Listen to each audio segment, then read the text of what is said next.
নমস্কাৰ বন্ধুসকল, আজিৰ এই ভিডিঅ'টোৰ মূল লক্ষ্য হ'ল আপোনালোকক উৎসাহিত কৰি তোলা আৰু এটা সফল আৰু সুন্দৰ জীৱন গঢ়ি তোলা।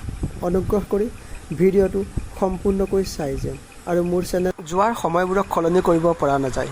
সেইকাৰণে পুৰণা নিগেটিভ কথাবোৰ পাহৰি বৰ্তমান সময়ক গুৰুত্ব দিব লাগে।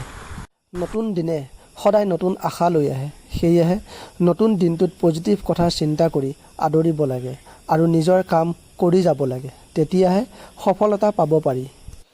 আমি আমাৰ সমস্যাবোৰৰ কাৰণ সদায় বেলেগক ভাবিলে সেই সমস্যাবোৰ কেতিয়াও সমাধান নহয়। আমি বেলেগক নহয়, সদায় নিজৰ কামক গুৰুত্ব দিব লাগে।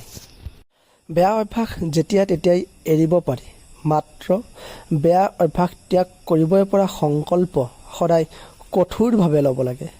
আমি যদি কোনো এটা কামত সফল হ'ব বিচাৰোঁ, তেন্তে আমি নিজে কষ্ট কৰিব লাগিব।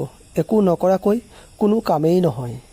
সুখী আৰু সফল জীৱনৰ কাৰণে অসফলতা আৰু শুভ কামনা দুয়োটাই বহুত গুৰুত্বপূৰ্ণ, কিয়নো অসফলতাৰ পৰা অনুভৱ হয় আৰু শুভ কামনাৰ পৰা পজিটিভ চিন্তা আহে। জীৱনত সুখী আৰু সফল নোহোৱাৰ মূল কাৰণ হ'ল নিৰাশা, হতাশা আৰু হাৰ স্বীকাৰ কৰা। জীৱনত আনন্দ উপভোগ কৰিবৰ কাৰণে সদায় আশাবাদী হ'ব লাগে। মনত ৰাখিব, সমস্যা অহাৰ লগে লগে সমাধানো লগত আহে, মাথো তাক বিচাৰিব জানিব লাগিব।